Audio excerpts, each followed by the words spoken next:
Good morning everyone. I am the discussant for today. My name is Nelson Sicas. So, our topic is all about work ethics. So, my report is what is unionism? Unionism, every worker has a right to join a union in order to protect his livelihood and to cooperate in building social order.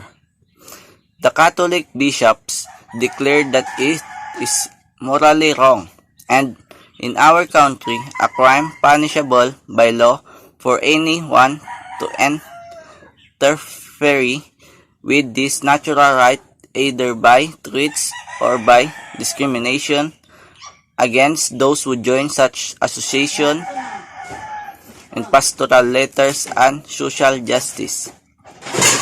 Next one, morality strike. A strike is an organized cessation of work by workers for the purpose of forcing management to meet their work-related demands such as increase in wage and benefits or improve working conditions. For a strike to be legal, it must be in accordance with the rules defined by the Department of Labor. First one, there is a sufficient and just reason for holding a strike. A strike should not be resorted to unless all other means of conciliation or dialogue with management had been tried. Second one, the intended good result must outweigh the evil effects of the strike, such as losing a week's wage or incurring the ire of industry officials. Third one, the means employed are lawful. Threats, harassment, or physical violence should not be employed either by labor and capital to attain their respective purpose. So what is morality and personal management? Morality is founded on justice, hence, any attempt at personal management must be guided by what is just. The announcements of a human relation so are broad for law to cover all aspects. Cardinal Jameson invokes the principle of charity of solidarity in a pastoral letter stating, despite their many conflicting interests, people belong to the world of labor, and that of capital must realize that they all share humanity and must embrace each other as brothers and sisters and decide to live as such. Efforts to attain industrial peace will recede when and where persons are looked upon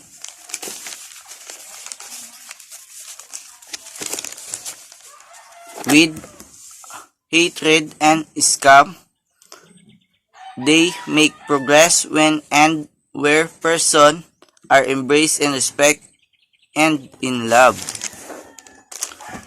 Love and solidarity call upon labor and management to go upon and narrow confines of their groups, work for the common good of the country, for the attainment of peace for everyone. So, basic duties of workers.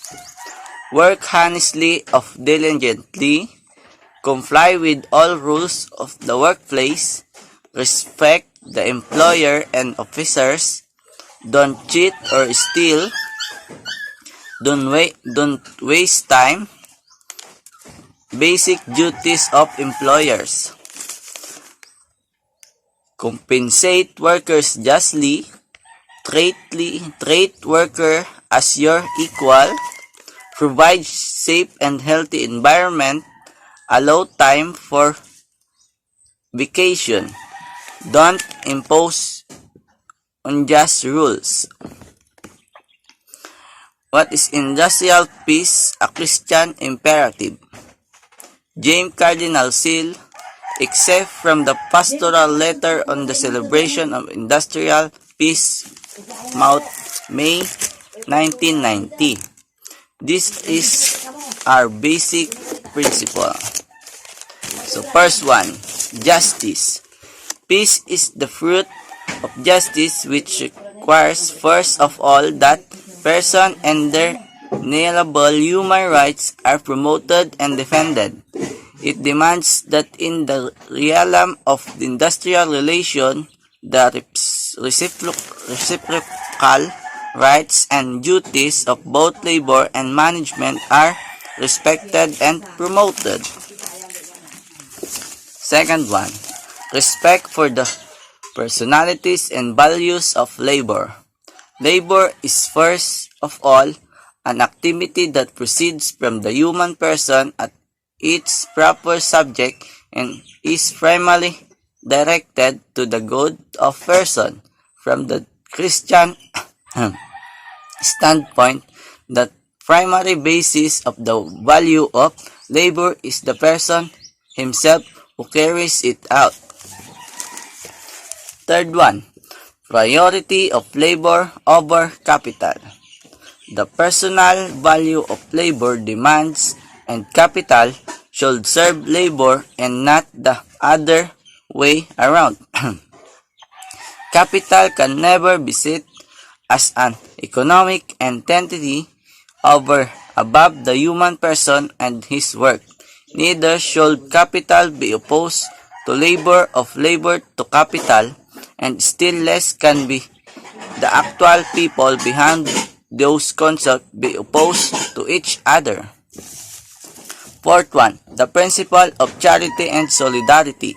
Despite their many conflicting interests, people belonging to the world of labor and that of capital must realize that they all share the same humanity and must embrace each other as brothers and sisters and decide to live as such.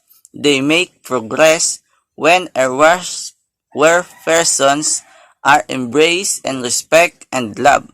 Love and solidarity can affirm labor and management to go beyond the narrow confines of their groups and work to the common good of the country and for the attainment of peace for everyone. Fifth, through dialogue and search of the common good. Conflicts must be resolved by means of peaceful and honest dialogue. True dialogue presupposes the willingness to search for what is true, good, and just for every group, for everyone. It is in the word of John Paul 11 as search for what remains common to people, even the midst of tension, opposition, and conflicts. Message for the Word Day, Peace, 1983. Dialogue demands openness and willingness to listen and feel the situation of other party.